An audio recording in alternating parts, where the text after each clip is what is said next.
Bom dia, pessoal. O nosso assunto de hoje é descobrimento do Brasil e período pré-colonial. Primeiro, uma pergunta rápida, né? O termo descobrimento pode ser aplicado, para a chegada de Pedro Álvares Cabral aqui no Brasil no ano de 1500? Esse termo deve ser utilizado? Olha, no caso de Cristóvão Colombo, isso vai da opinião de cada um, né? Cada historiador tem uma opinião. No caso de Cristóvão Colombo, eu concordo com o termo descobrimento. Tá? Lá, quando Cristóvão Colombo descobre a América em 1492. No caso de Cabral, não. Eu não concordo por quê? Se você analisar, quando Cabral chega aqui na América, no exato ponto, né, que havia sido separado para Portugal dentro do Tratado de Tordesilhas, quando ele chega aqui na América, ele vai chegar aqui na América, mais precisamente no Nordeste brasileiro, 8 anos depois do descobrimento da América. Já havia se criado pelo menos 2 tratados para a divisão dessas duas terras, dessas novas terras. Já havia se criado, né, a bula intercoeteira, né, lá do Papa Alexandre, já havia se criado, o Tratado de Tordesilhas. Essa terra já havia sido dividida. E, coincidentemente, ele chega no mesmo ponto, tá, que é cedido a Portugal dentro do Tratado de Tordesilhas. Então, o termo descobrimento, né, para a chegada de Pedro Álvares Cabral aqui, eu não concordo muito, tendo em vista também que ele, de acordo com a história, não foi o primeiro português a aportar em terras brasileiras, né? De acordo com a história, 2 anos antes, Duarte Pacheco havia visitado as terras aqui na América, né? E porém não tinha intenção de permanecer. Foi basicamente uma expedição e não fixou, não teve a intenção de permanecer aqui no Brasil. Então, assim, o termo descobrimento do Brasil atribuído a Pedro Álvares Cabral, eu acho que ele não deve ser utilizado, mas isso varia muito da interpretação, né, de cada um. Se você acha que deve ser utilizado, é válido também. O período pré-colonial. O que foi o período pré-colonial? Nós sabemos o seguinte, que a divisão histórica, né, do Brasil, ela se dá basicamente da seguinte forma, né?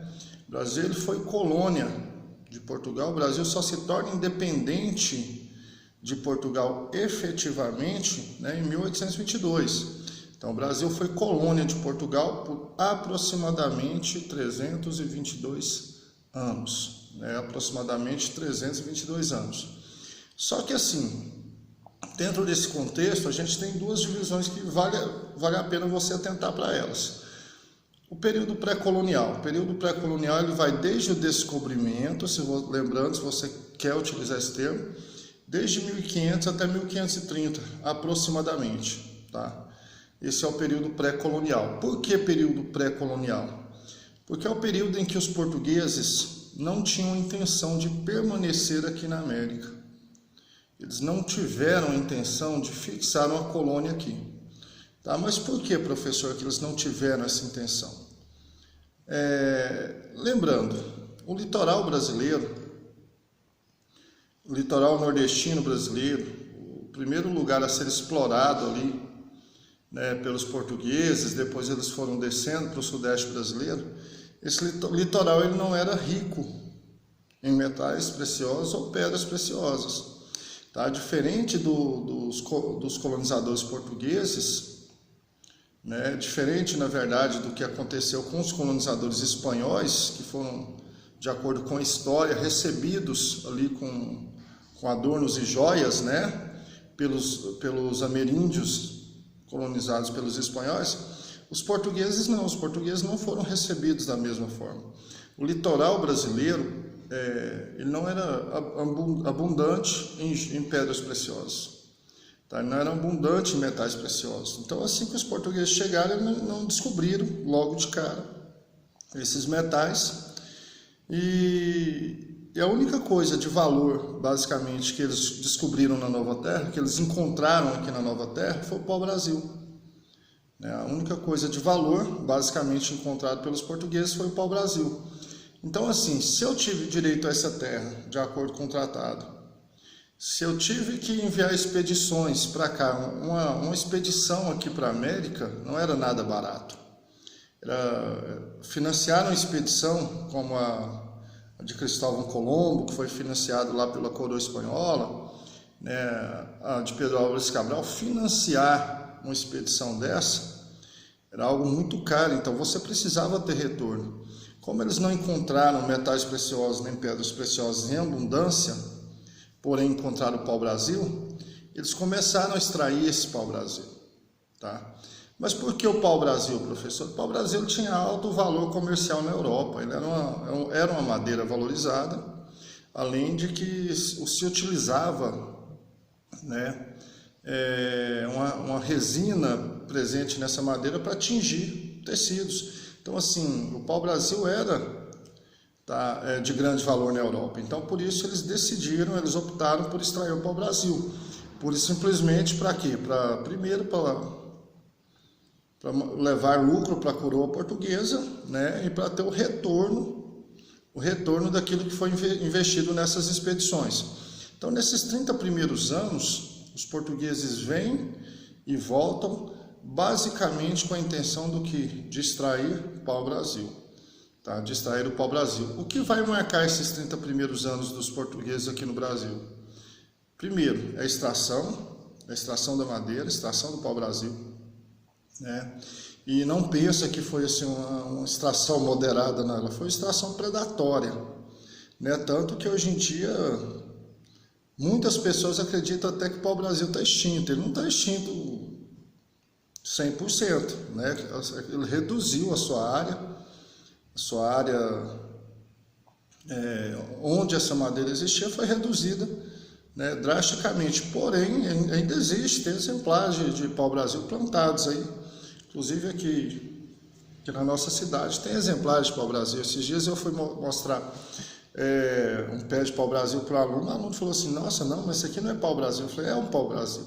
Então, assim, a extração ela não foi uma extração moderada, ela foi uma extração predatória. Eles vêm para extrair, eles vão destruir, literalmente, né, o que existia, né, de pau-brasil aqui. Eles vão destruir basicamente, na verdade, quase 100%. Então, os 30 primeiros anos foi marcado pela extração do pau-brasil, foi marcado também pelo escambo. O que é o escambo, professor? Todo o sistema mercantilista, tá? Ele precisa o quê? Ele precisa de alta produção e mão de obra barata.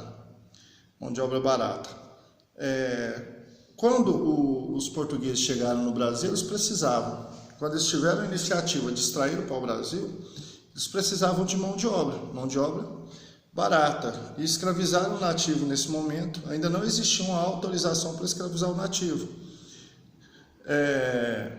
Professor, existiu autorização para escravizar o nativo aqui? A Guerra Justa é um exemplo, mas isso a gente discute lá para frente.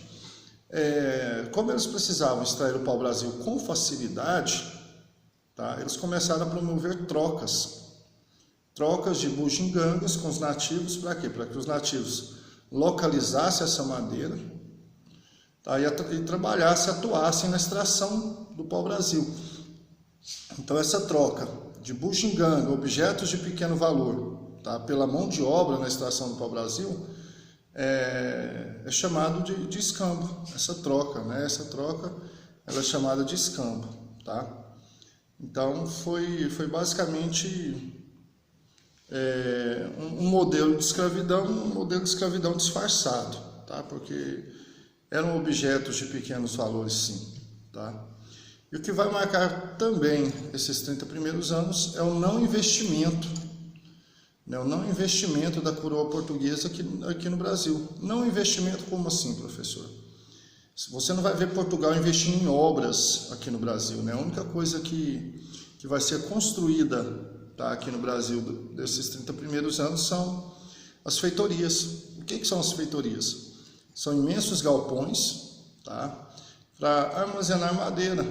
Tinha basicamente a função de servir para armazenar madeira, o pau-brasil. Tá? Essas feitorias eram feitas no litoral, né? Para quê? Para ir armazenando a madeira, para essa madeira ser transportada para a Europa. Ok? O que vai marcar o fim, né? O que vai marcar o fim desse período pré-colonial, né? Na verdade, o que marca o fim são as expedições, as bandeiras que vão aprofundar ali para o centro do Brasil, né? Vão em busca de metais preciosos, e a partir de 1534 inicia-se um processo de fixação aqui na América, aqui no Brasil, pelos portugueses, né? A partir de 1534 inicia-se um processo de fixação. Os portugueses começam, né, a se fixar, né, aqui no Brasil para iniciar efetivamente um período que nós consideramos de período colonial, ok? Então, só revisando, período pré-colonial, de 1500 a 1530, o que vai marcar esse período pré-colonial? Extração do pau-brasil, né, extração do pau-brasil, o escambo, a troca, né, da mão de obra nativa por bugigangas, por objetos de pequeno valor, e a construção das feitorias, ok? O não investimento da coroa portuguesa aqui na América, ok? Então fica com Deus, espero que vocês tenham entendido o que foi o período pré-colonial, tá? E nas próximas aulas a gente dá continuidade aí nessa aula. Valeu!